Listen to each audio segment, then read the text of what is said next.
का जब समय आया, 9 महीना गर्भ रहा महाराज युगनाथ के, तो अब प्रसव की तो जगह नहीं है, तो इसलिए दाहिनी कोख फाड़ करके संतान उत्पन्न हुई। महान चक्रवर्ती तेजस्वी, उसे रोते देखकर ऋषियों ने कहा यह बालक दूध के लिए बहुत रो रहा है, किसका दूध पिएगा? का दूध पहले ही बोला कि राजकुमारियों, परम तपस्वी सौभरी जी पधार रहे हैं, जो पति रूप में वरण करना चाहे वो वरण कर लें। फिर तो 50 कन्या दौड़ पड़ी सौभरी जी के रूप को देखकर, इतना सुंदर रूप। सबने, विश्वामित्र जी ने बड़ी कठोर परीक्षा ली हरिश्चंद्र जी की। एक दिन महाराज हरिश्चंद्र जी अपने राज्य के वन में भ्रमण कर रहे थे, तो आवाज आई कुछ स्त्रियों की, रक्षा करो रक्षा करो। महाराज हरिश्चंद्र ने विचार किया कि हमारे राज्य में कोई व्यभिचारी तो है नहीं जो ऐसा कर सके। उत्तम अवस्था उपासक की मृत जैसी, जैसे मृत पुरुष में कोई कामना नहीं, कोई संकल्प नहीं, कोई नवीन भोग भोगने की इच्छा नहीं, लोक परलोक की कोई इच्छा नहीं, एकदम शांत, ऐसे उत्तम उपासक की स्थिति होती है। कोई चाह नहीं, लोक परलोक की कोई कामना नहीं। जैसे मृत पुरुष का मान करे, खूब चंदन तिलक माला, तो उसको कोई मतलब नहीं क्योंकि मृत है। या अपमान करे तो कोई मतलब नहीं, खूब स्तुति करे, खूब निंदा करे, उसे कोई फर्क नहीं पड़ता क्योंकि वो मृत है। ऐसे अहम जिसका मृत हो गया है, वो सिद्ध परिकर में प्रवेश पाने का अधिकारी है। श्रीपाद कह रहे जीवन ने शवायितोन्त सद सद्देहेन्द्री व्याप्रति श्री राधा पद पद्म सीधु मसुरा स्वादोन्मदान्धाकृति। जो श्री किशोरी जी के चरणारविंद के प्रेम रस सुधा का आस्वादन कर लेता है, उसकी ऐसी स्थिति होती है कि जीते जी मरे के समान हो जाता है, मृत। ऐसे राधा नाम सुधा रस का पान किया कि इंद्रियां मर गईं, मन मर गया। मर जाने का मतलब होता है निर्विषय हो जाना। किसी भी इंद्रिय में कितनी सुंदर स्थिति होगी जब जीते जी मृत स्थिति होगी। कोई आकांक्षा नहीं है, कोई निषेध नहीं है, कोई विधि नहीं है, कोई लाभ हानि, दुख सुख, मान अपमान, लोक परलोक, कोई मतलब नहीं। वो बस श्री लाडली जी के चरणारविंद के चिंतन में, गाढ़ चिंतन में डूबा हुआ है, और जीते जी जो मरे के समान है। सत व असत किसी से मतलब नहीं, देह व इंद्री किसी से मतलब नहीं। कितनी उच्च कोटि की अवस्था है ये, किसी बिरले में ऐसी अवस्था होती है जो जीते जी। वैसे शास्त्रों में तो वर्णन आया है, जीवित मर जाए उलट आप में समाये यह दिलगिरी है। मरो रे जोगी मरो, मरनो है मीठो, ऐसो मर के देखो जैसे गोरख मर दीठो। बड़े बड़े सिद्ध योगियों ने इस स्थिति का संकेत किया है, जीते जी मृत स्थिति। कहीं तो बालवत स्थिति वर्णन है, तो उससे भी श्रेष्ठ है ये मृत स्थिति। ना सत ना असत, ना इंद्री, ना मन, ना कोई चाह, ना लोक, ना परलोक, बस एकमात्र स्थिति प्रियाजू के चरणारविंद में। श्री राधा प्रिय नागरेंद्र ललिताद्या पुष्ट नरमोत्सव श्री राधा रति केल कौतुक वने कोप्य को धन्यो वसेत। धन्य है जो ऐसे वृंदावन वास कर रहा है, जीवित मर गया है, देह और इंद्रिय व्यापार से जिसका पूरा ज्ञान लुप्त हो चुका है। यहां ज्ञान जागृत करना अभी बकाया है, यहां कह रहे ज्ञान लुप्त हो गया है। वही पांचों भूले देह सुधी। श्री राधा पद पद्म सुधा का सुरस आस्वादन करके ऐसा उन्मत्त मदांध हो गया कि ललितादिक भाव के द्वारा अपने देह भाव को भूलकर उस भाव में स्थित होकर के निरतिशय धन्याति धन्य होकर के वृंदावन का सेवन कर रहा है। व्यवहार में मरा हुआ और परमार्थ में जगा हुआ। बहुत उच्च कोटि की अवस्था ये है। पर इस अवस्था के प्राप्त करने के लिए साधक को चाहिए कि जिसे वृंदावन का सानिध्य मिल गया है, आश्रय मिल गया है, वास मिल गया है, वो वृंदावन वसतिम विधित सतो में देहांतावधि वधिरायिते श्रुतेस्ताम दोषानाम श्रवण विधौ परस्य जिह्व्यामुकास्ताम भणितिषु धीर्गृहे जड़ास्तु। कैसी दिव्य रहनी वृंदावन की। कह रहे हैं धीर जड़ास्तु, बहुत बुद्धिमान होने पर भी मूर्खवत रहे। ये शास्त्र का आदेश है। नहीं वाहवाही प्रशंसा यश कीर्ति भजनानंदी बन करके दूसरों से सम्मान लेना, ये सब शुरू हो जाता है। श्रीपाद कह रहे धीर गृहे जड़ास्तु। बुद्धिवान है, बहुत बुद्धि प्रवीण है, पर जड़ास्तु वो मूर्ख पागल जैसा रहता है। जैसे ऊपर कहा जीवित रहते हुए भी मृत प्राय हो जाना।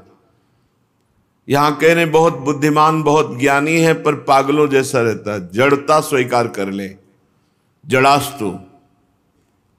मेरी प्रार्थना है वृंदावनवासी जो उच्च कोटि की अवस्था प्राप्त करना चाहता है, श्रीपाद कह रहे बहुत बुद्धिमान होने पर भी उसे पागलवत रहना चाहिए।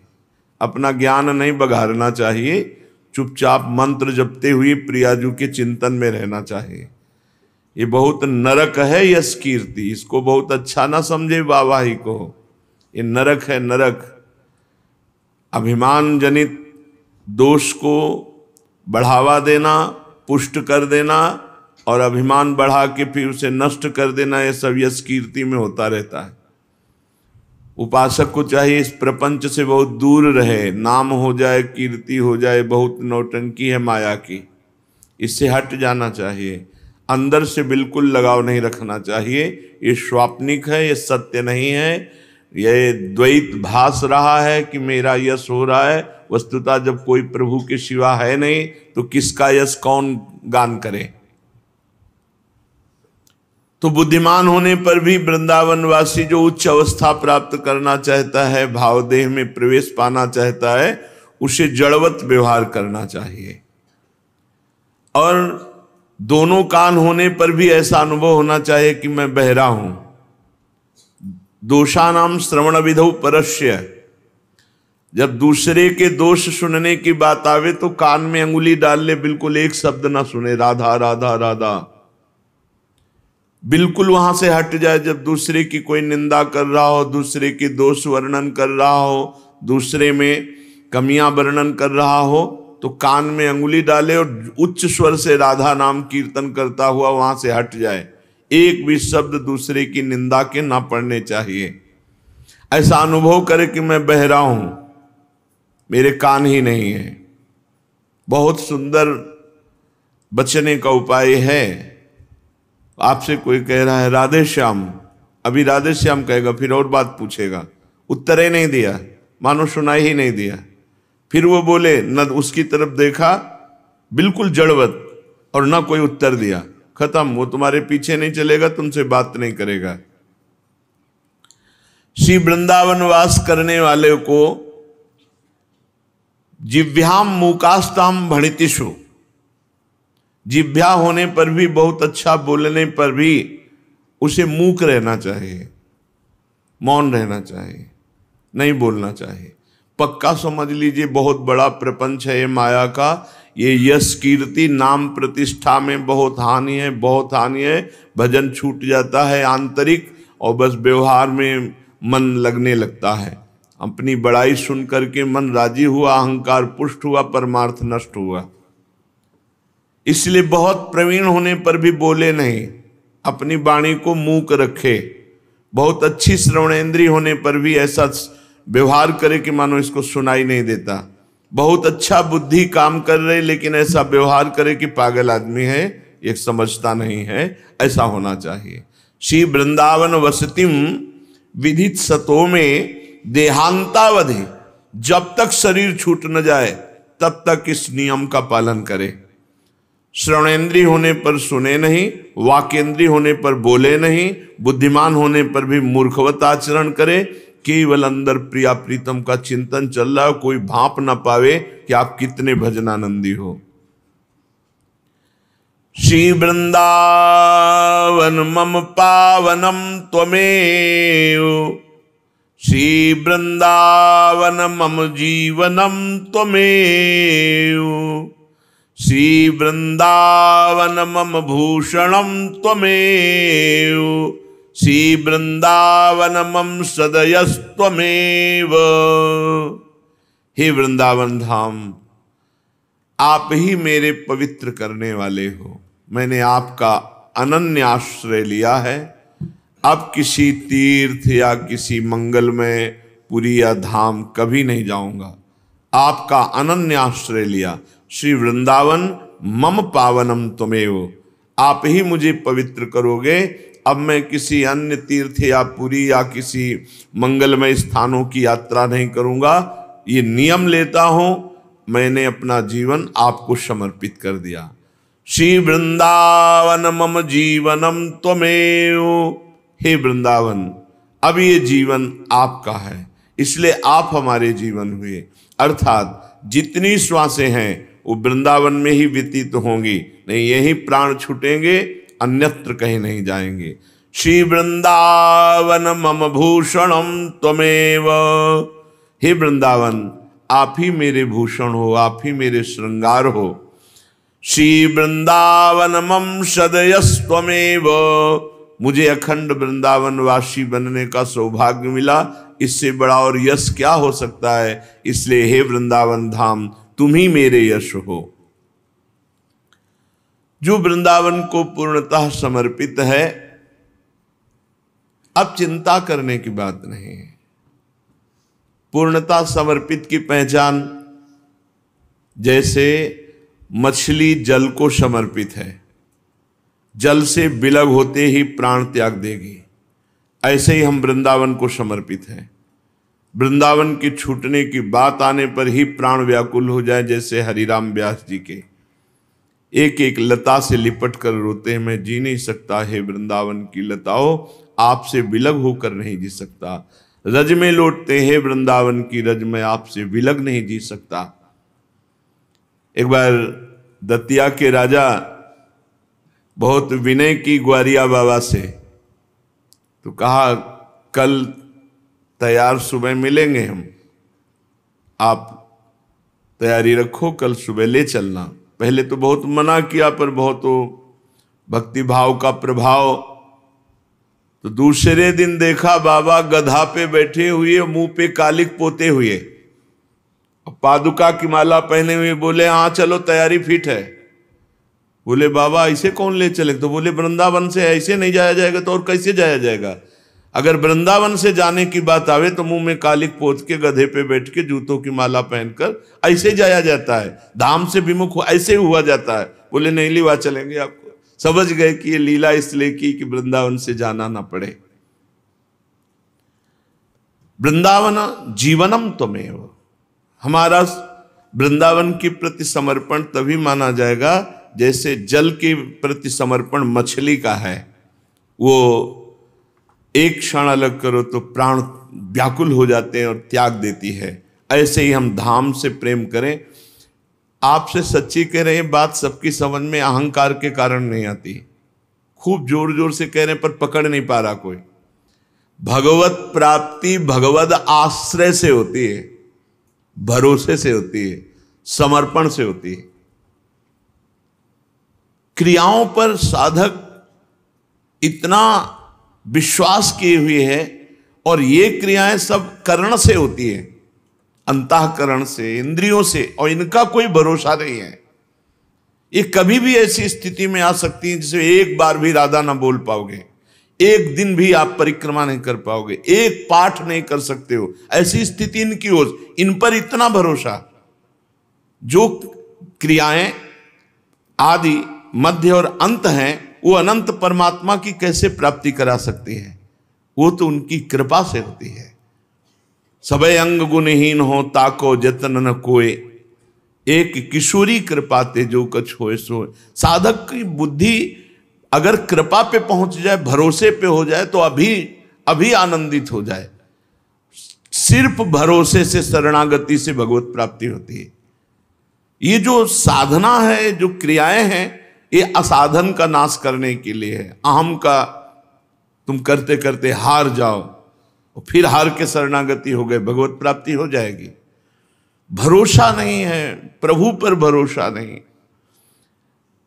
एकमात्र प्रभु का भरोसा ही आध्यात्मिक उन्नति है, एकमात्र प्रभु का आश्रय। ये कैसे हम समझाएं, हमारे पास शब्द नहीं है, क्योंकि हृदय का विषय होता है। समर्पित हो जाना, शब्द तो बहुत हल्के होते हैं, उनको कैसे, हृदय की बात को शब्दों में कैसे लावे?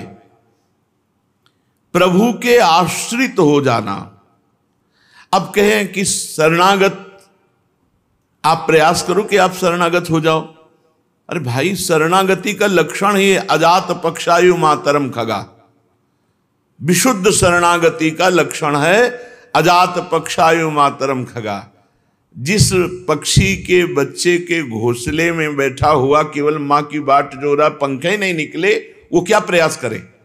प्रयास तो वो करे जिसके पंख निकले हो। शुद्ध शरणागति का है अजात पक्षायु मातरम खगा। शरणागति में दो बच्चों की बात की, उदाहरण में एक बिलैया के बच्चे की बात की और एक बंदर के बच्चे की बात की। बंदर के बच्चे की है विवेकी शरणागति, विवेकवान। जरा सा इशारा दिया और बंदरिया छलांग लगाई। अब बंदर का बच्चा अगर चूक जाए पकड़ने में तो खुद गिरे, उसने इशारा दे दिया कि हम छलांग लगाने वाले हैं। ऐसे ही भगवान इशारा दे दिए, पकड़ना है तो पकड़ो, नहीं पकड़ना है तो गिरो। यह है बंदर के बच्चे की शरणागति। जो विवेकवान है, ज्ञानी है, बुद्धिमान है, और एक है बिलैया की बच्चा की शरणागति। वो इशारा विशारा से कोई मतलब नहीं होता। तुम्हें जहां उठा के ले जाना वहां ले जाओ। वो अपने मुंह में पकड़ेगी, वो म्याऊं भी नहीं बोलेगा, वहीं जहां तुम्हें ले जाना ले, जो तुम्हें खवाना है खवा दो, वो पड़ा है। अजात पक्षायु मातरम खगा, ये शुद्ध शरणागति का स्वरूप है, पूर्ण परमात्म समर्पित हो जाना। अब ये सहज थोड़ी है कि सहज में ऐसे हो जाएगा। इसीलिए जीव को साधन में लगाया जाता है कि साधन करते करते उसका जब अहंकार गलित होता है, रोना आता है, तब शरणागति पुष्ट होने लगती है। इसीलिए हम देखते हैं कि बहुत साधन करते हैं पर बड़े अशांत हैं। बात करो तो ऐसा लगता है जैसे परेशान बच्चा ना हो, छोटा बच्चा, बहुत बोझाओ उसके दिमाग में आ गया हो, ऐसा परेशान नजर आते हैं। तब लगता है कि शरणागति पुष्ट नहीं है, इसलिए ऐसा लग रहा है। केवल शरणागति से सब कुछ है। शरणागति से ही गीता जी का प्रादुर्भाव हुआ है। जिस समय अर्जुन जी ने भगवान के चरण पकड़कर कहा शिष्यस्ते हम साधिमाम प्रपन्नम, यहीं से गीता जी का प्रारंभ होता है। शरणागति को भगवद आश्रय से ही श्री सुखदेव मुनि पधारते हैं और श्रीमद् भागवत सुनाते हैं परीक्षित जी को। परीक्षित जी ने बुलाया थोड़ी, भगवद आश्रय दृढ़ लिया कि अब मैं अपना जीवन भगवान को समर्पित करता हूं। जब 7वें दिन तक्षक काटेगा, मृत्यु होगी ही, तो जितने दिन बचे हैं वो सब भगवद आश्रित, सब विधान भगवान ने बना दिया। सब ऋषि मुनि आ गए, श्री सुखदेव जी महाराज आ गए, श्रीमद् भागवत का प्रवचन शुरू हो गया। भगवद आश्रय, सुग्रीव जी ने कोई साधना नहीं की, भगवद आश्रय पुष्ट। विभीषण जी भगवद आश्रय।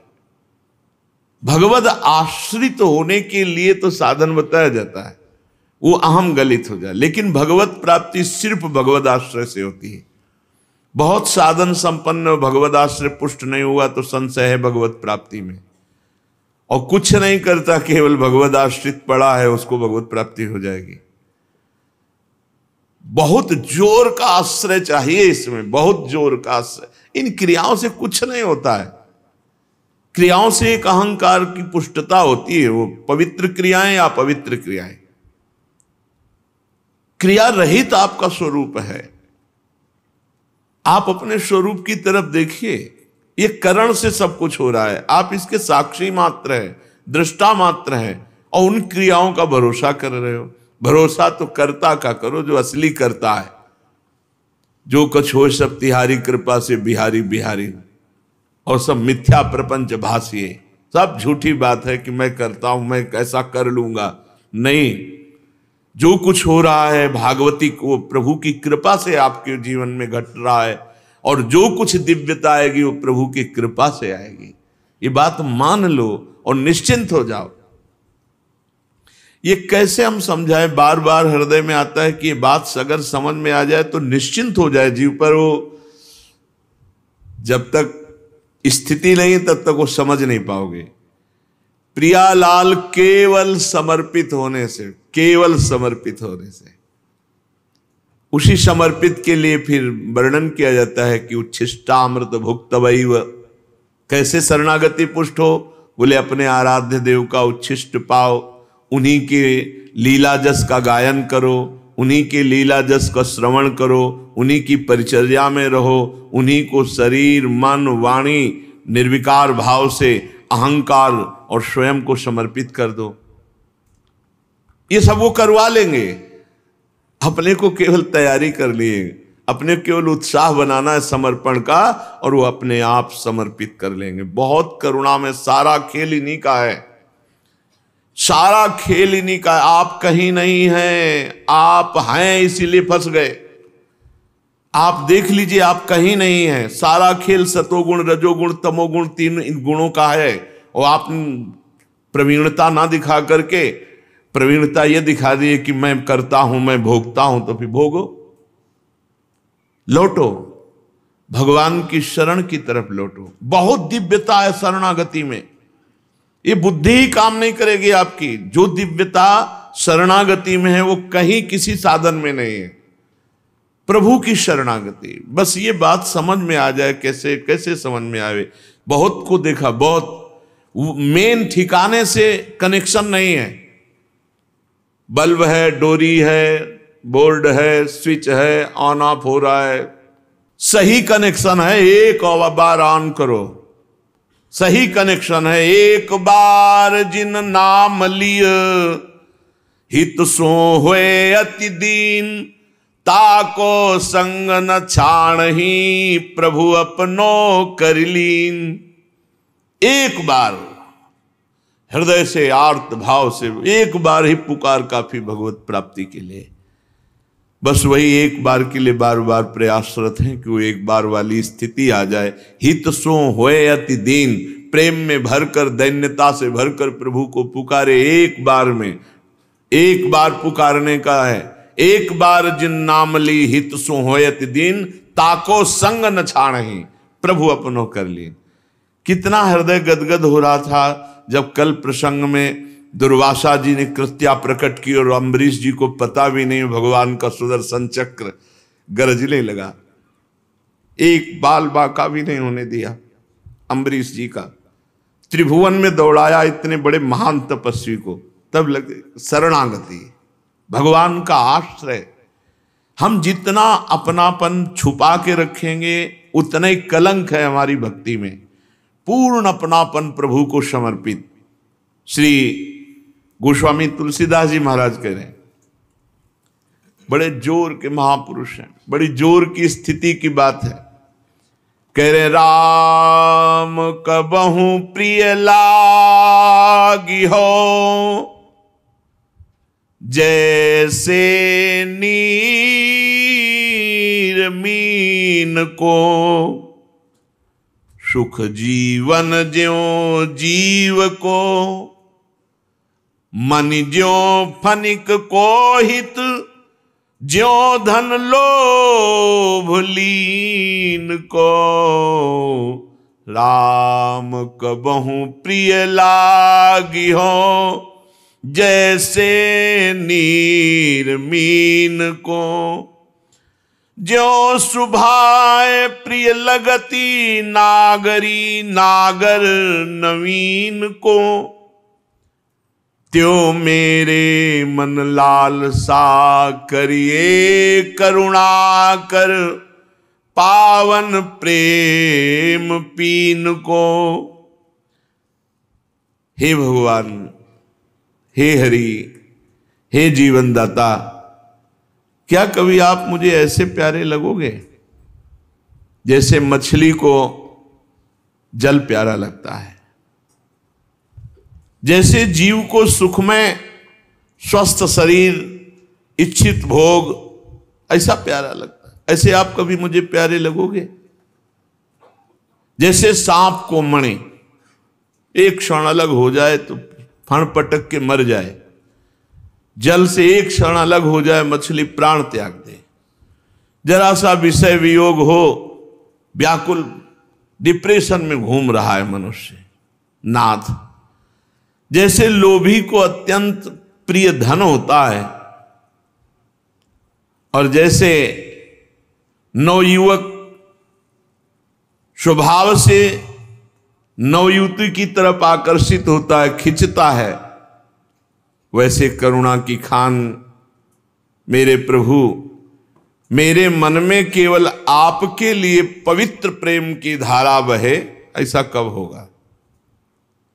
ऐसा तब होगा जब सबकी ममता ताग बटोरी, मम पद मनहि बांध भर डोरी। जननी जनक बंधु सुत दारा, तनु धन धाम सुहृद परिवारा। सबकी ममता ताग बटोरी, यही बहादुरी, यही साधना है, कोई हमारा नहीं। धन्य है वो हृदय जिसके हृदय में होता है कि प्रभु के सिवा कोई हमारा नहीं। परम पावन लोक के लोकों को पावन करने की सामर्थ्य उस हृदय में है जिसमें एकमात्र केवल भगवान है। सातरति सातरति सा लोकान तारयति, मम भक्ति युक्तो भुवनम पुनात। लोक का लोक पावन। सच्ची मानिए, फिर हम वही कहते हैं, जब विवश होते हैं तो हमारे पास शब्द नहीं होता। एकमात्र केवल शरणागति। सब प्रपंच माया का उसी क्षण दूर हो गया जिस क्षण जीव भगवान के सन्मुख होकर भगवान की शरण में हो गया। बस सारा खेल एक भरोसा, आश्रय, अंतर की बात, अंतर की। जहां हमने महापुरुषों के हृदय को पकड़ा उनकी कृपा से, तो वो स्थान बिल्कुल निर्भय, निश्चिंत, निशोक मिला, और वो है भगवान की शरणागति, दिव्य शरणागति। इसीलिए ब्रह्मबोध संपन्न महापुरुष सनक सनंदन सनातन सनत कुमार हर समय हरिश शरणम हरिश शरणम हरिश शरणम हरिश शरण। बहुत जोर की बात है। भगवान से अपनापन हो जाना, भगवान के लिए सारे सुहृदों के संबंधों को एक बटोर कर भगवान के चरणों में समर्पित, ये बटोरवाना ही सत्संग है। कहीं आसक्ति न रह जाए, ममता न रह जाए, वो केवल प्रभु के चरणों में, यही सत्संग करता है। सत्संग का कार्य है सबकी आसक्तियों को बटोर कर परमात्मा के चरणों में समर्पित करा देना। सर्वसंगोपहो हि माम, सत्संगः सर्वसंगोपहो हि माम। सब संगों का त्याग करा कर एकमात्र भगवद आसक्ति से युक्त कर दे, उसे सत्संग कहते हैं। जो बड़ी बड़ी साधना से नहीं होता। व्रतांश यज्ञ छंदांसी तीर्था नियमा यमा यथा वरुंधित सत्संगा सर्वसंगोपहो हि माम। जैसे सत्संग से भगवान वश में होते हैं, वैसे किसी और साधन से नहीं होते। क्यों? सत्संग सब संगों का त्याग कराकर भगवद आसक्त कर देता है। तो हे प्रभु, मेरे हृदय में केवल आपके प्रेम की धारा हो। मेरे तो गिरधर गोपाल, दूसरों न कोई। धन्य है जीवन, धन्य है। अरे ये सब बाहरी बातें हैं, क्रियाएं। अंदर की बात है दृढ़ भरोसा अपने इष्ट देव का। बस जीत गए माया पर, विजय प्राप्त कर लिए। बहुत जोर की बात है शरणागति, बहुत जोर की बात है प्रभु से अपनापन, बहुत जोर की बात है प्रभु के भरोसे हो जाना। यद्यपि भक्त अनन्य जो विषय इंद्रियन बस हो, कर्मठ कोटि जितेंद्रियन ते समलाय न कोय। अभी विषयी है भक्त, जितेंद्री नहीं है, लेकिन वो अनन्य है इष्ट का, तो बोले उसकी समानता करोड़ों जितेंद्री, करोड़ों कर्मकांडी नहीं कर सकते। बिल्कुल स्वभाव बुरा है, आचरण बुरे हैं, पर ठसक बहुत जोर की है उसके अंदर, हमारे श्यामा श्याम, हमारे माई श्यामाजू को राज।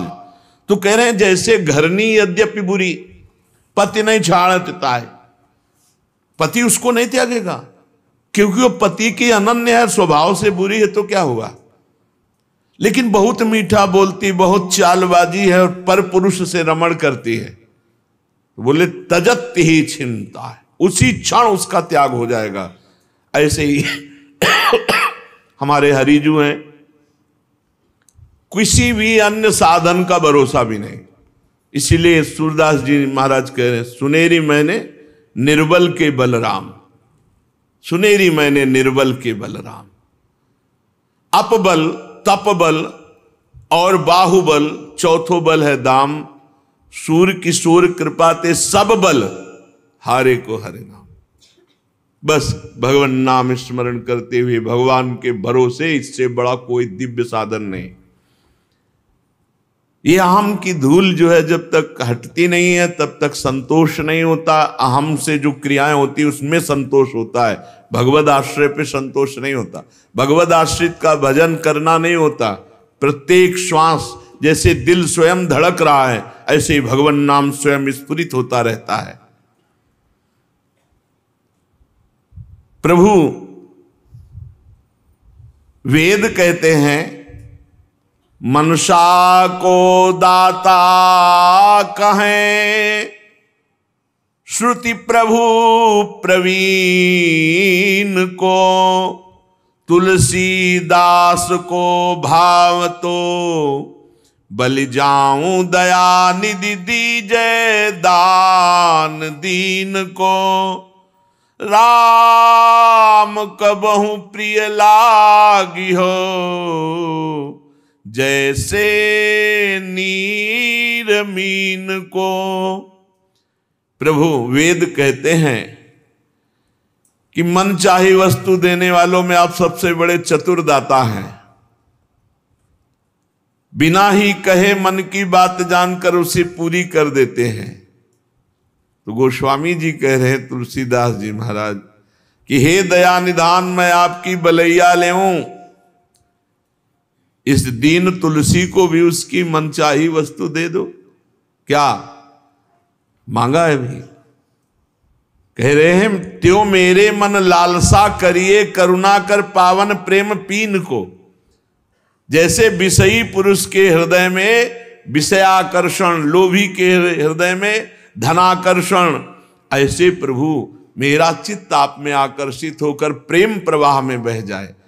हे करुणा निधान मेरे मन की लालसा पूर्ण कर दीजिए, कि जैसे जल से विलग होने पर मछली विकल हो जाती है, जैसे युवती का चिंतन करता हुआ जवान पुरुष भोगों में सुख की बुद्धि रखकर विचरण करता है सहज स्वाभाविक, ऐसे ही लोभी पुरुष धन में, हे नाथ ऐसे ही मेरी मति, मेरा मन आपके चरणारविंद में, आपके नाम में प्रेम से युक्त होकर सहज चिंतन करे। चलते हैं श्रीमद् भागवत महापुराण।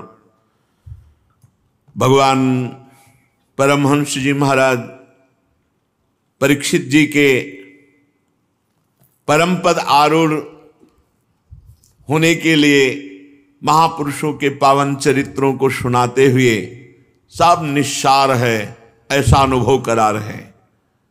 आपने कल श्रवण किया नाभाग जी का चरित्र और उनके पुत्र अम्बरीश जी का पावन चरित्र। अम्बरीश जी के 3 पुत्र हुए, विरूप, केतुमान, शंभु। विरूप से प्रसदस्व और उसका पुत्र रथीतर हुआ। रथीतर संतानहीन थे। वंश परंपरा की रक्षा के लिए अंगिरा ऋषि से प्रार्थना की तो उन्होंने उनकी पत्नी से ब्रह्म तेज संपन्न कई पुत्र उत्पन्न किए।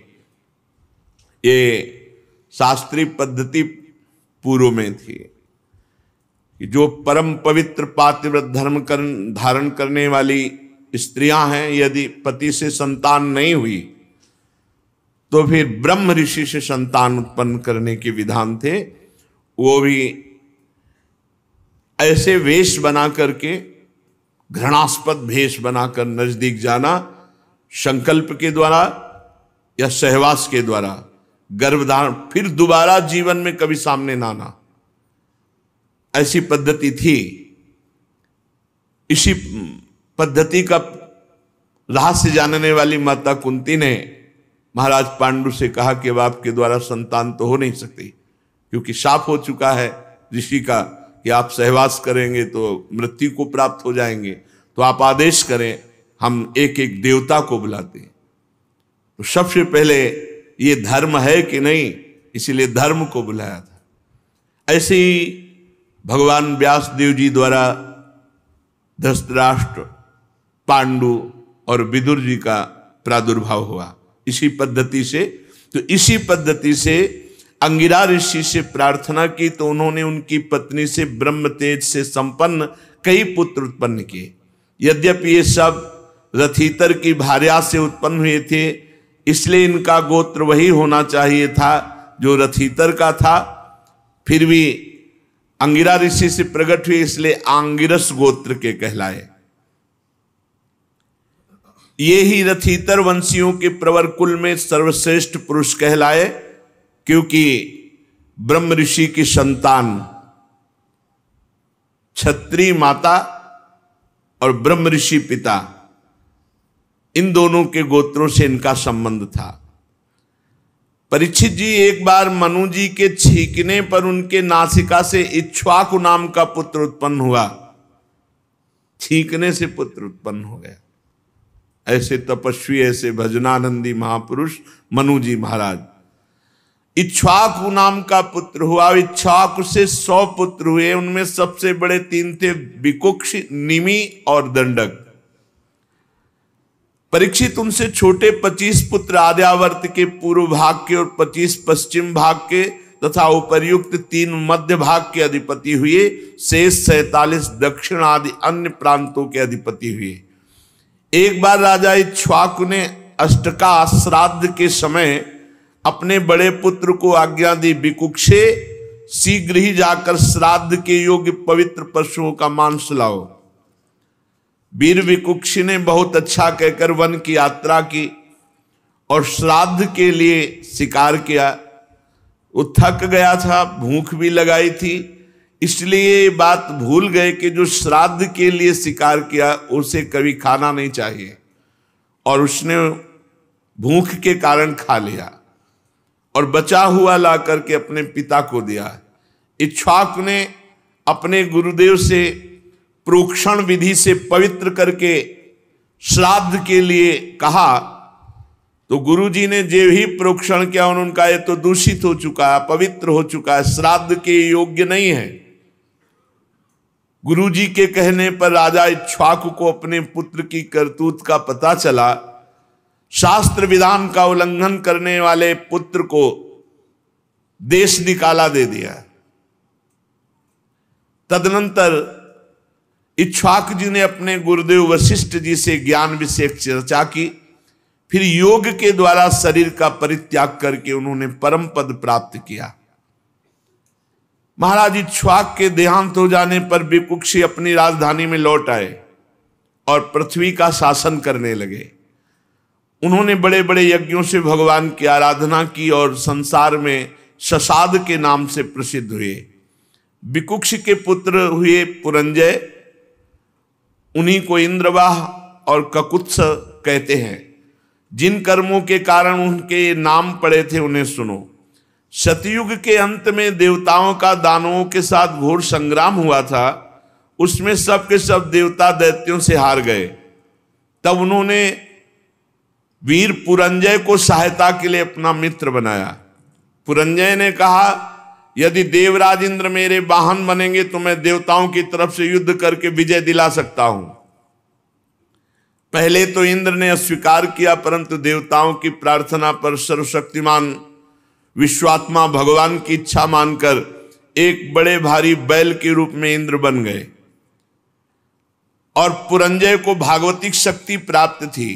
उन्होंने कवच पहनकर दिव्य धनुष तीखे बाण ग्रहण किए और बैल पर चढ़कर ककुद डील के पास बैठकर इस प्रकार युद्ध में तत्पर हुए और विजय को प्राप्त हुए। वीर पुरंजय ऐसा रोमांचकारी युद्ध किया जिससे दैत्य सब परास्त हो गए। बाणों की मानो प्रलयंकारी वर्षा की, क्योंकि उनको भागवतिक शक्ति प्राप्त थी। रणभूमि छोड़कर सब भाग पड़े। पुरंजय ने नगर धन ऐश्वर्य सब कुछ जीत कर इंद्र को दे दिया। इसी से उन राजर्षि को पुर जीतने के कारण पुरंजय, इंद्र को वाहन बनाने के कारण इंद्रवाह, बैल के कुकुट पर बैठने के कारण ककुत्सद कहा जाता है। पुरंजय का पुत्र हुआ अनेना, उसका पुत्र पृथु, पृथु के विश्वरंदी, उनके चंद्र और चंद्र के महाराज युवनाश्व हुए। युवनाश्व के पुत्र हुए सावस्त, जिन्होंने सावस्तीपुरी बसाई। सावस्त के बृहदस्व और उनके कोलाश्व, ये बड़े बलवान थे। इन्होंने उतंक ऋषि को प्रसन्न करने के लिए 21,000 पुत्रों को साथ लेकर धुंध नामक दैत्य का वध किया। इसी से उनका नाम हुआ धुंधमार। धुंध दैत्य के मुख की आग से उनके सब पुत्र जल गए, केवल 3 ही बच रहे थे। परीक्षित बचे हुए पुत्रों के नाम थे दृढ़ाश्व, कपिलाश्व और भद्राश्व। दृढ़ाश्व से हर्यश्व और उनसे निकुंभ का जन्म हुआ। निकुंभ के बरहणाश्व और उनके कृशाश्व, कृशाश्व के सेनजित, सेनजित के युवनाश्व नामक पुत्र हुआ। महाराज युवनाश्व संतानहीन हुए, इसलिए बहुत दुखी होकर अपनी 100 स्त्रियों के साथ वन में चले गए। वहां ऋषियों ने बड़ी कृपा की और युवनाश्व से पुत्र प्राप्ति के लिए बड़ी एकाग्रता के साथ इंद्र देवता का यज्ञ कराया।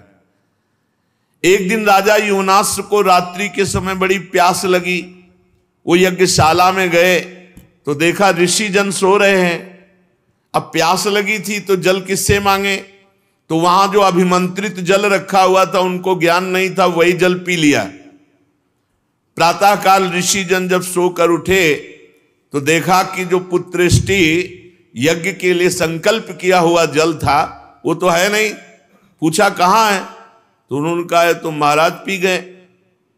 उन्होंने कहा अब तो महाराज को गर्व रहेगा, क्योंकि वो तो अभिमंत्रित जल था। सब उन्होंने समझा भगवान की ऐसी प्रेरणा थी। भगवान के चरणों में नमस्कार किया कि धन्य है, बात तो वही होती है जो भगवान को कराना होता है।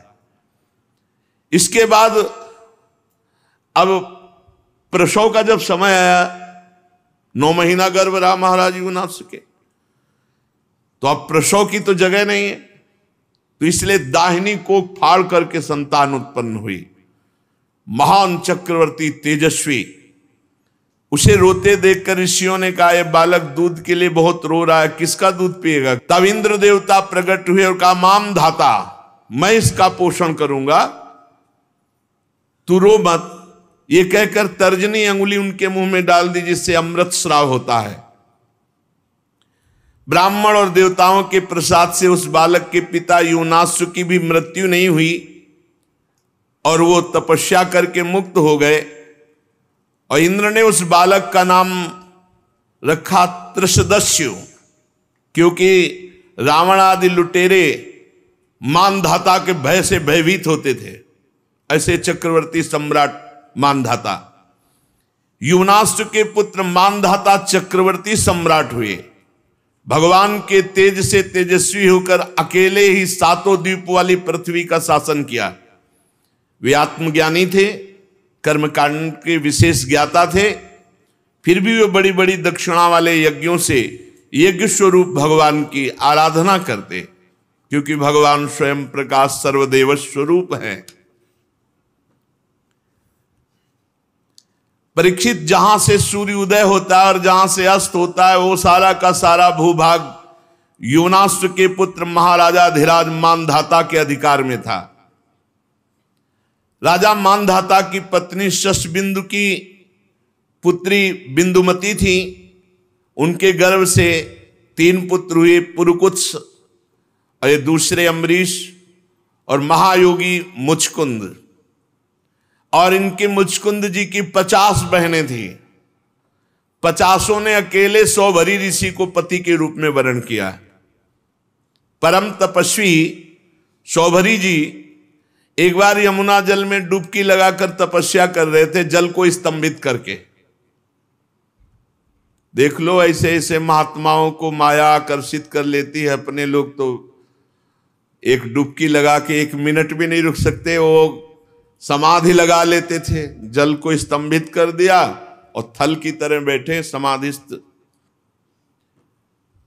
महाराज सौभरी जी ने देखा कि एक मत्स्य मछली से क्रीड़ा कर रहा है, मैथुन सुख। उनके हृदय में आया कि ये मैथुन में तो सुख है, तभी तो एक छोटा सा जीव इतना आनंदित हो रहा है, तो मुझे ये सुख चाहिए। अब महान तपस्या के धनी सौभरी जी के मन में विवाह करने की इच्छा जग उठी। सीधे राजा मानधाता के पास गए। महल में 50 राजकुमारियां थीं। कहा कि एक भिक्षा में मुझे दो, मैं ब्याह करूंगा।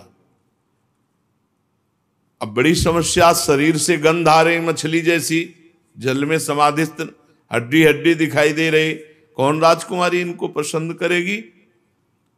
तो राजा ने कहा कि ब्राह्मण आपको जो कन्या पसंद कर ले उसे स्वीकार कर लो। सौभरी जी ने राजा मानधाता का अभिप्राय समझा कि तुम मुझे बूढ़े समझकर, कुरूप समझकर ऐसा बोले हो ना। झुर्रियां पड़ गई, बाल पक गए, सिर कंपायमान है, तो सोच रहे होगे कि सौभरी को कौन वरण करेगा। तो अब मैं ऐसा रूप धारण करूंगा कि तुम्हारी 50 की 50 झगड़ा करके हमसे ब्याह करेंगे। राजा से कहा तुम आदेश दो अपनी राजकुमारियों को कि सौभरी जी महल में पधार रहे हैं, जो पसंद करे वरण कर ले पति के रूप में। अब तो ऐसा सुंदर रूप संकल्प से बना, तपस्वी महापुरुषों के लिए क्या दुर्लभ। देख लो, कामना जागृत हुई तो भजन का प्रयोग कहां होने लगा। ऐसा रूप की देवांगनाएं लालायित हो जाएं। सौभरी जी ने अंतःपुर में प्रवेश किया और वहां राजा का दूत पहले ही बोला कि राजकुमारियों, परम तपस्वी सौभरी जी पधार रहे हैं, जो पति रूप में वरण करना चाहे वो वरण कर लें।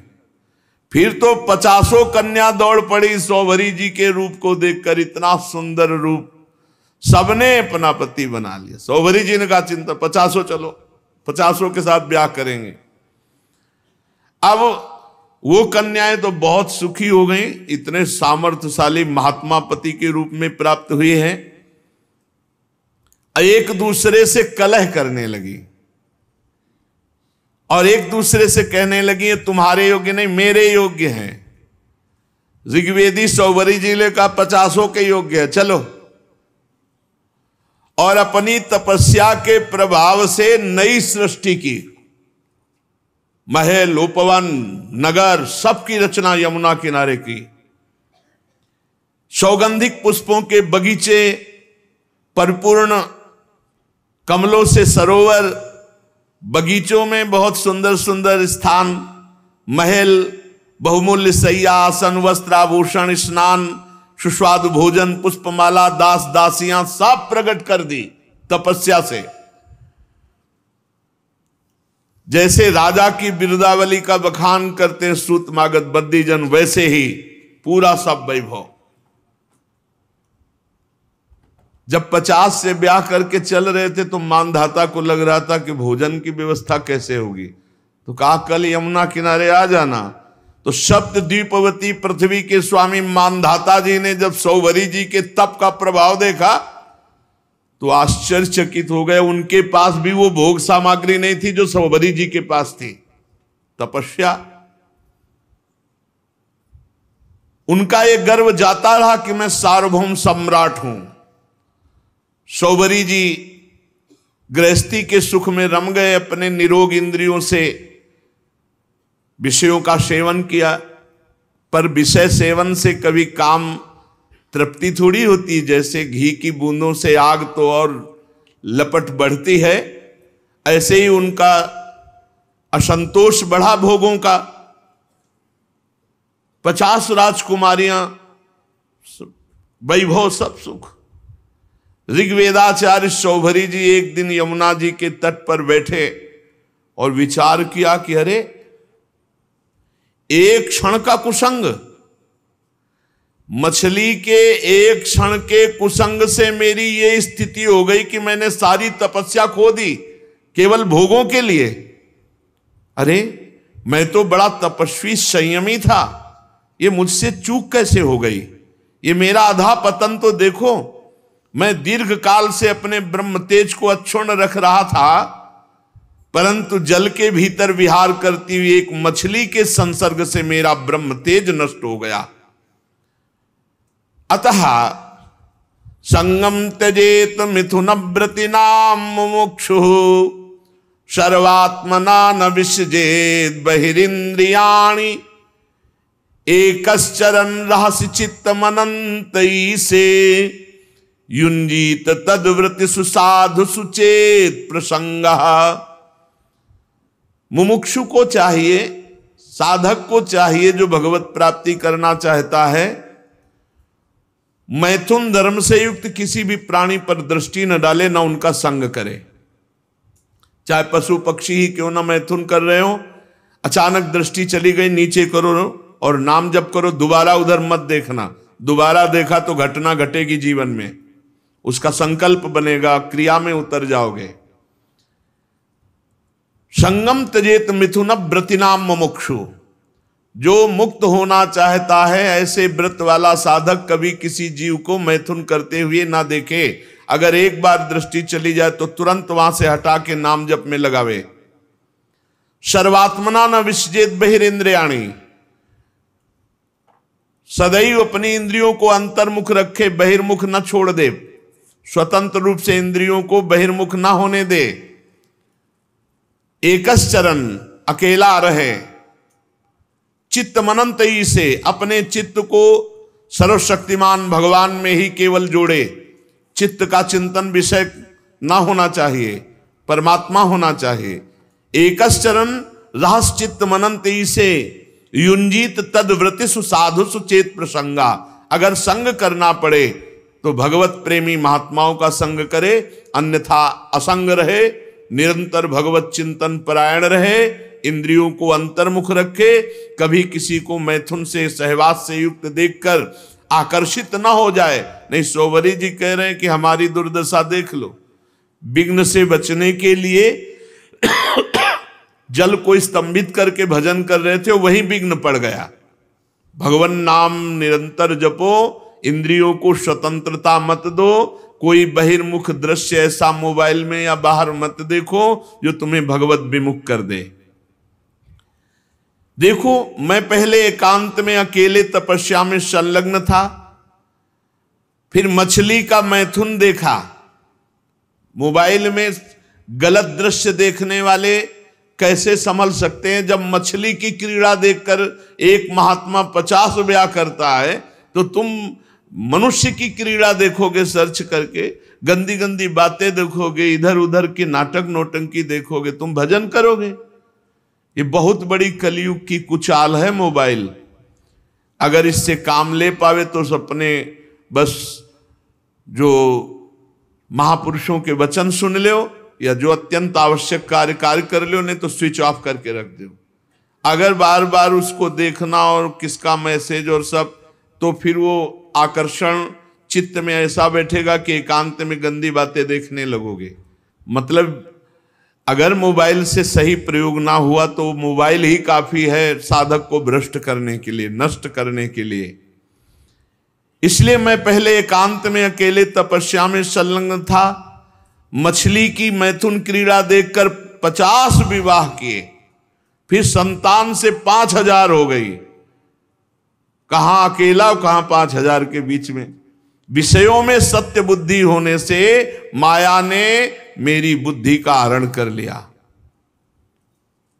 अब तो लोक परलोक की इतनी कामनाएं, मैं पार नहीं पा रहा।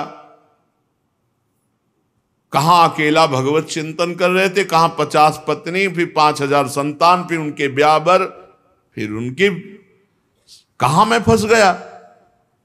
ऐसा ज्ञान होने पर तत्काल विरक्त हुए और सन्यास पुनः लिया और वन को चले गए। अपने पति को ही सर्वस्व मानने वाली उन पत्नियों ने एकांत वन में भगवत चिंतन करते हुए शरीर छोड़ा और सौभरी जी ने बड़ी घोर तपस्या की, शरीर को सुखा दिया और परमात्मा में लीन कर दिया। परीक्षित, जैसे ज्वालाएं अग्नि की शांत हो जाती हैं, वैसे ही उनकी 50 पत्नियां सौभरी जी के चरण चिंतन करके उत्तम गति को प्राप्त हुई, भगवद आराधना करके उत्तम गति को प्राप्त हुई। तो सौभरी जी के पावन चरित्र से ये शिक्षा लेनी चाहिए कि किसी भी जीव को मैथुन करते हुए कदापि नहीं देखना चाहिए। एक बार दृष्टि जाए, दोबारा दृष्टि ना जाए, उसका चिंतन ना होने पावे, नहीं तो साधक के मन में स्फुरणा, फिर संकल्प और फिर क्रिया। इसलिए स्फुरणा में ही रौंद दो। इतना नाम उच्च कोटि से जपने लगो कि स्फुरणा ही समाप्त हो जाए, संकल्प बनने ही ना पावे। श्री सुखदेव जी महाराज कहते, परीक्षित, मैं वर्णन कर चुका हूं कि मानधाता के पुत्रों में सबसे श्रेष्ठ अम्बरीश जी थे। उनके दादा युवनाश्व ने उन्हें पुत्र रूप में स्वीकार कर लिया। उनका पुत्र युवनाश्व का हारित मानधाता के वंश में 3 अवान्तर गोत्रों के प्रवर्तक हुए। नागों ने अपनी बहन नर्मदा का विवाह पुरुकुत्स से कर दिया। नागराज वासुकी की आज्ञा से नर्मदा अपने पति को रसातल में ले गई और वहां भगवान की शक्ति से संपन्न होकर पुरुकुत्स ने वध करने योग्य गंधर्वों को मार डाला। इस पर नागराज ने प्रसन्न होकर पुरुकुत्स को वर दिया कि जो इस प्रसंग का स्मरण करेगा उसे सर्पों से कोई भय नहीं रह जाएगा। राजा पुरुकुत्स का पुत्र त्रिशदस्य था, उसके पुत्र हुए अनरण्य, अनरण्य के हर्यश्व, उसके अरुण और अरुण के त्रिबंधन, त्रिबंधन के पुत्र सत्यव्रत हुए। यही सत्यव्रत त्रिशंकु के नाम से विख्यात हुए। यद्यपि त्रिशंकु अपने पिता और गुरु के शाप से चांडाल हो गए थे, परंतु विश्वामित्र जी के प्रभाव से सशरीर स्वर्ग चले गए। जब देवताओं ने देखा अनाधिकारी तप के बल से स्वर्ग भेजा गया, तो वहां से ढकेल दिया और वे नीचे को सिर किए हुए गिर पड़े। परंतु विश्वामित्र जी के तपोबल से वो आकाश में ही स्थित है।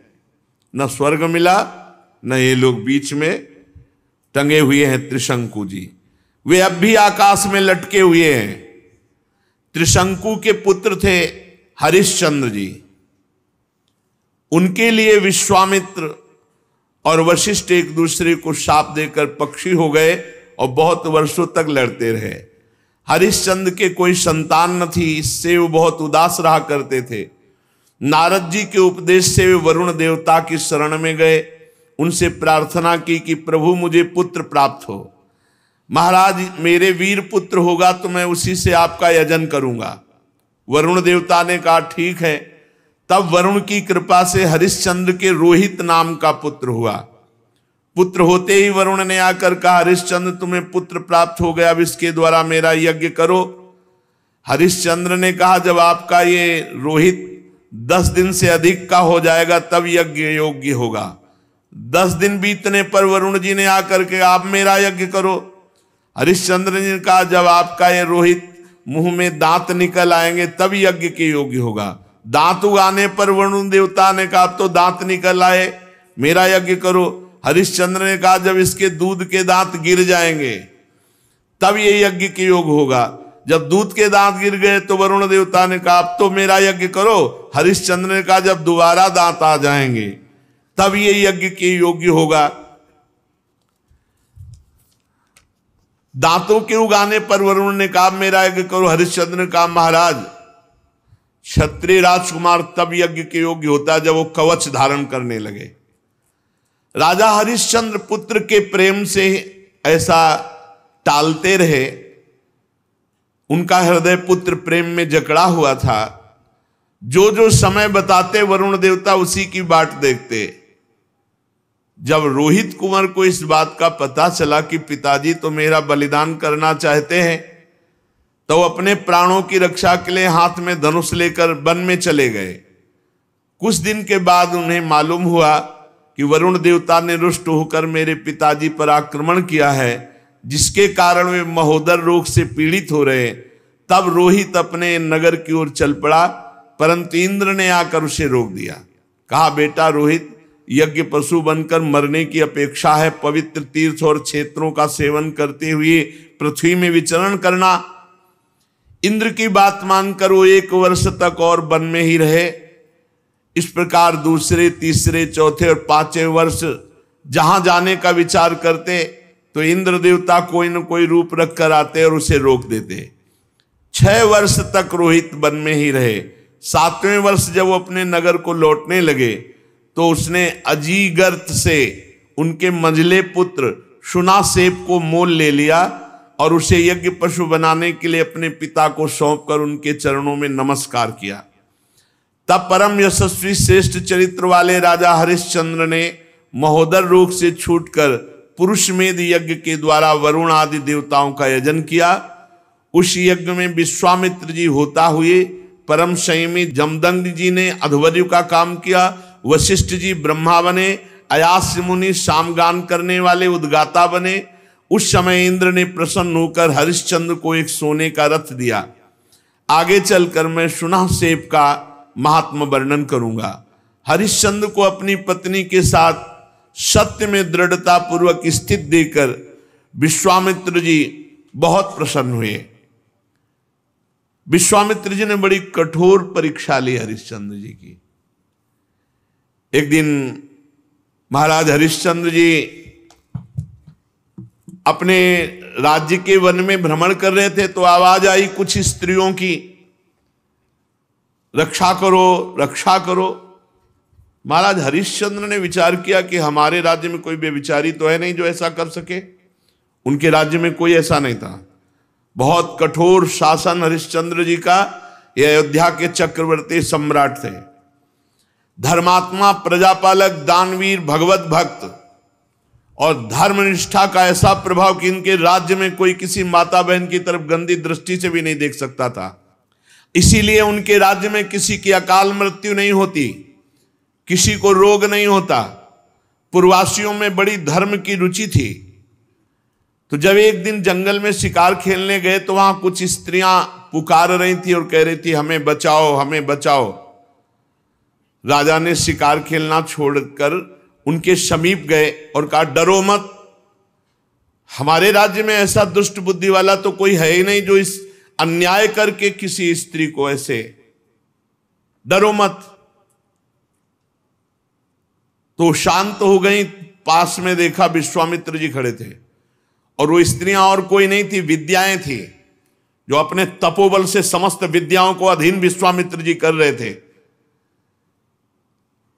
मूर्तिमती विद्या स्त्री होकर क्रंदन कर रही थी और विश्वामित्र जी उन्हें अधीन कर रहे थे। जब उन्होंने कहा, ऐसा कोई दुष्ट बुद्धि वाला हमारे राज्य में है ही नहीं, कौन है जो तुम्हें सता रहा है? तो विश्वामित्र जी ने कहा, सता तो हम रहे तो दुष्ट बुद्धि के हम हुए। और भारी क्रोध आ गया। जो ही क्रोध आया सो तप में क्रोध आना हानि का विषय, विद्याएं सब अंतर ध्यान हो गई।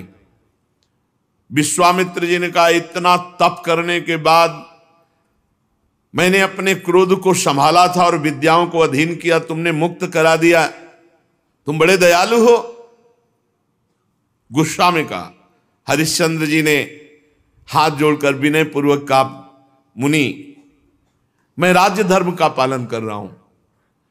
राजा का कर्तव्य है, यदि कोई अनाथ, कोई शरणागत किसी भी तरह सताया जाता है तो उसकी रक्षा करना कर्तव्य है। अच्छा, तो फिर मेरी भी रक्षा करो, मेरी इच्छा अनुसार दान करो। राजा ने कहा, आदेश कीजिए।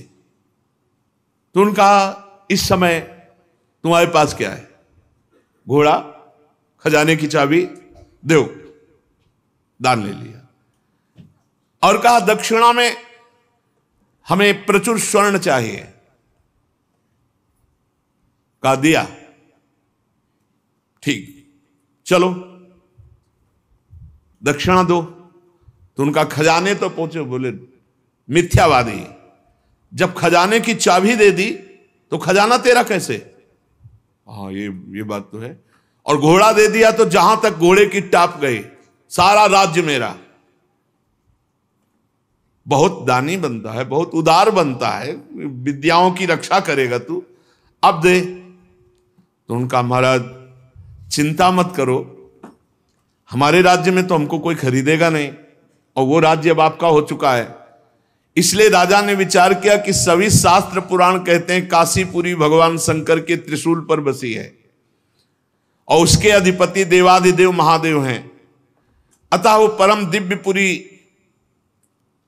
में चल करके अपने आप को बेचना चाहिए और जो बेचने से स्वर्ण मिले वो दक्षिणा में देना चाहिए। जो अभी चक्रवर्ती सम्राट थे, विश्वामित्र जी ने नंगे पैर निकाला राज्य से और जाओ बिको और दक्षिणा दो।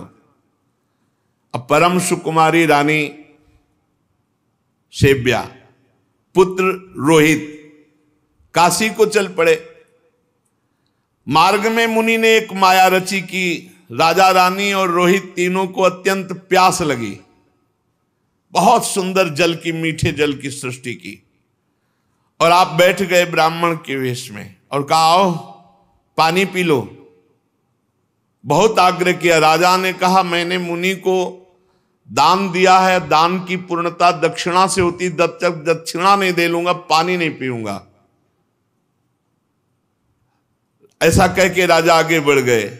ब्राह्मण ने रानी और रोहित कुंवर से भी कहा कि जल पी लो। उन्होंने कहा नहीं, हम धर्मात्मा राजा की संतान हैं, हम उनकी पत्नी हैं, जब तक राजा अपनी दक्षिणा नहीं दे देते तब तक हम पानी नहीं पिएंगे। ब्राह्मण ने कहा झूठ, राजा तो जल पी गए, तुम लोग क्यों जल नहीं पियोगे? तो उन्होंने कहा कि वो परम स्वतंत्र हैं, वो पी सकते हैं, लेकिन जब तक वो मुझे आदेश नहीं करेंगे मैं नहीं पीऊंगा। और झूठ बोला था कि वो पी गए। विश्वामित्र जी ने परीक्षा ली थी, बड़े प्रसन्न हुए और कहा जाओ जिस कार्य के लिए जा रहे हो। 1 महीने की अवधि मांगी थी, 1 दिन शेष रह गया। अब यहां अयोध्या से काशी पैदल चल के जाना। विश्वामित्र जी ने कहा कि अगर तुमने हमारी दक्षिणा नहीं दी और समय पूरा हो गया तो मैं तुम्हें शाप दे दूंगा, आज का अंतिम दिन है।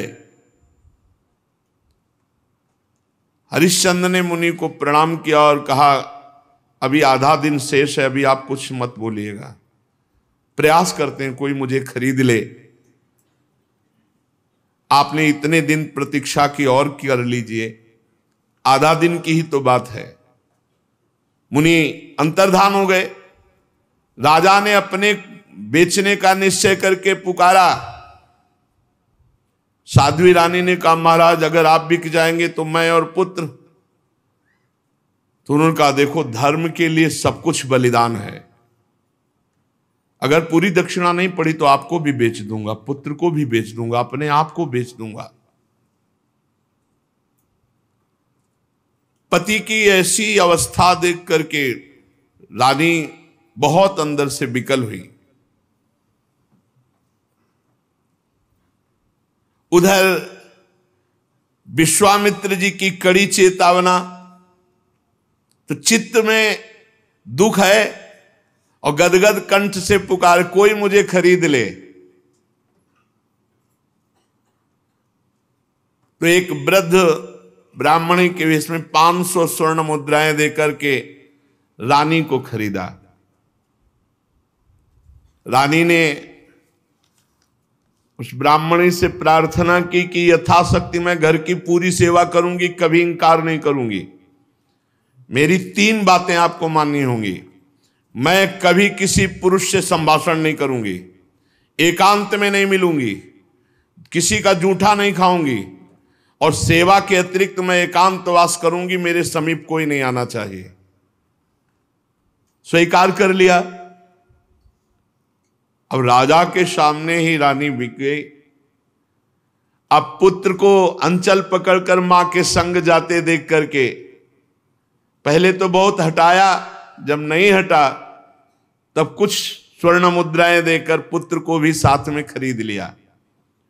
राजा अत्यंत दुख से व्यथित कि कहां राजकुमार और महारानी कैसे रहती थी, आज बिक करके सेवा में। विश्वामित्र जी याद हमके राजा ने प्राप्त धन कि हमने पुत्र और पत्नी बेच दिया, ये लीजिए, तो उनका शेष पूरा कौन करेगा? कहा महाराज अभी मैं हूं ना, मैं अपने को आवाज लगाता हूं, कोई न कोई मिल ही जाएगा। तो उसी समय चांडाल खरीदने के लिए उपस्थित हुआ। विश्वामित्र जी की पूरी दक्षिणा दी। जब राजा को पता चला खरीदने वाला मेरे को चांडाल है, तो उन्होंने कहा विश्वामित्र जी आपकी शाप की अग्नि से जलकर मरना ठीक है, लेकिन इस चांडाल की अधीनता मैं स्वीकार नहीं कर सकता। विश्वामित्र जी समय खत्म हो रहा है, मुझे दक्षिणा चाहिए थी, वो मिल गई, अब तुमको चांडाल के अधीन होके रहना पड़ेगा। अब तो उसकी इच्छानुसार बनकर के दास सेवा करनी होगी। विश्वामित्र जी ने कहा 1 अरब स्वर्ण मुद्रा दी है, हरिश्चंद्र तुम्हारे को खरीद लिया इस चांडाल ने। बड़ी विडंबना, चक्रवर्ती सम्राट चांडाल के अधीन। उन्होंने कहा स्मशान में पहरा दो। रात्रि में स्मशान के पहरा में काम में लगा दिया। अब और दिन रात लाठी लिए हुए मरघट में सौदा करने वालों से कर वसूल करते। जहां सैकड़ों दासियां सेवा में रहती थी, वहां महारानी दासी बनकर के ब्राह्मणी के यहां सेवा में झाड़ू लगाना, घर लीपना, जल भरना, ये सब। और राजकुमार रोहित को भी सेवा दी गई थी, पुष्प चयन करके लाओ। विश्वामित्र जी को इतने पे भी संतोष नहीं हुआ। चांडाल की आज्ञा से नादों में जल भरते थे और विश्वामित्र जी उन नादों को फोड़ देते। जब जल बह जाता तो चांडाल आकर बहुत तिरस्कार करता हरिश्चंद्र का, हाथ जोड़े सर झुकाए खड़े रहते हरिश्चंद्र। एक दिन पुष्प चयन करने के लिए संध्या के समय राजकुमार रोहित गया तो वहां सर्प ने डस लिया। तत्काल प्राणांत हो गया बालक का। अब महारानी जिस पुत्र का मुख देखकर जीवित थी, वो पुत्र विधाता ने छीन लिया। दुख पे अपार दुख। रात्रि का घोर अंधकार, आकाश में मेघ आच्छन्न है। अकेली पुत्र के शव को लोग लेकर रोती हुई जा रही हैं, वहां कोई साथ नहीं, कोई ब्राह्मणी साथ नहीं है। श्मशान में पहुंची। हरिश्चंद्र जी ने देखा, रे ये हालत हमारी पत्नी की धर्म के लिए, लेकिन मैं जब बिक चुका हूं तो अपने धर्म से नहीं हटूंगा। रानी विवश में ही रात में सौ लेकर श्मशान जब गई तो वहां बहुत जोर के रोती हुई हरिश्चंद्र से कहा कि तुम्हारा पुत्र पधार गया है, सर्प ने काट लिया है। हरिश्चंद्र बोले श्मशान के स्वामी का पहले कर दो, फिर आपके लिए बिक गई हूं, आपके लिए बिकी हूं पुत्र के सहित। तो पुत्र पधार गया है, हमसे कह रहे हो कर दो, कहां से दूं, क्या है हमारे पास। अयोध्या नरेश चक्रवर्ती सम्राट महाराज हरिश्चंद्र वज्रपात मानो हो गया हो, लेकिन हिले नहीं, अपने धर्म में रहे। उन्होंने कहा कि तुम कल्पना भी नहीं कर सकती हो कि हरिश्चंद्र का हृदय इस समय कैसा है। देवी, आज्ञा का पालन अपने स्वामी को कर दिए बिना यहां हम सौदाह या प्रवाह नहीं होने देंगे। तुम अपने धर्म का पालन करो और मैं अपने धर्म का पालन करूंगा। देखो तुम तनिक भी डिगना नहीं, भारी से भारी संकट आने पर भी तुम अपने धर्म में स्थित रहना, धर्म तुम्हारी रक्षा कर लेगा। सौ ढकने के लिए कोई वस्त्र तो था नहीं, तो अपने जो शरीर में वस्त्र था उसके पहला ही टुकड़ा करके लपेट कर लाई थी। पतिव्रता ने दूसरा उसी कपड़े का जैसा हिस्सा फाड़ा और कहा कि ये कर के रूप में ले लो। जे ही उन्होंने लिया तो विश्वामित्र जी प्रकट हुए और कहा, आपने वो करके दिखाया, कोई मैं एक महात्मा के वचनों का पालन करने के लिए या धर्म के पालन के लिए इस तरह अपने जीवन को, राज्य को, परिवार को। उसी समय जो चांडाल ने खरीदा था वो प्रकट हुए और कहा, जानते हो मैं मूर्तिमान धर्म हूं, तुम्हें दास कौन बना सकता है। जो धर्मात्मा पुरुष है उसको किसी की त्रिभुवन में ताकत नहीं कि उसे दास बना सके। साक्षात धर्म, साक्षात धर्म ने ही चांडाल रूप होकर के खरीदा था। साक्षात अंबा अन्नपूर्णा ने ही, जो ब्राह्मण के वेश में थी, वो कुंवर को और रानी को खरीदा था। देवराज इंद्र ने अमृत की वर्षा की, रोहित कुंवर जीवित हो गए। विश्वामित्र जी ने कहा, ये अपनी चाबी पकड़ो और ये लगाम घोड़े की, जाओ तुम्हारी जय हो, तुम माया पर विजय प्राप्त कर चुके हो। देवराज ने कहा कि अब तुम्हें मृत्युलोक का राज्य करने की जरूरत नहीं, सशरीर स्वर्ग की यात्रा करो। हरिश्चंद्र ने कहा, नहीं, मर्यादा है, धर्म कहता है तो पहले यहां हम तप के द्वारा शरीर छोड़ेंगे, फिर जो भगवान गति देंगे। तो अयोध्या में पुनः महाराज हरिश्चंद्र जी आए। प्रजा जय जयकार करती हुई बहुत सुख में निमग्न हुई। सत्यात् परो धर्मः, सत्य से बढ़कर कोई परम धर्म नहीं। और जो धर्म का पालन करने के लिए कष्ट सहता है उसकी सदैव विजय होती है। ऐसे महाराज त्रिशंकु के पुत्र हरिश्चंद्र जी थे, जिनका यश सत्य के लिए विस्तार को प्राप्त हुआ। शेष चर्चा आगे। श्री राधा वल्लभ लाल।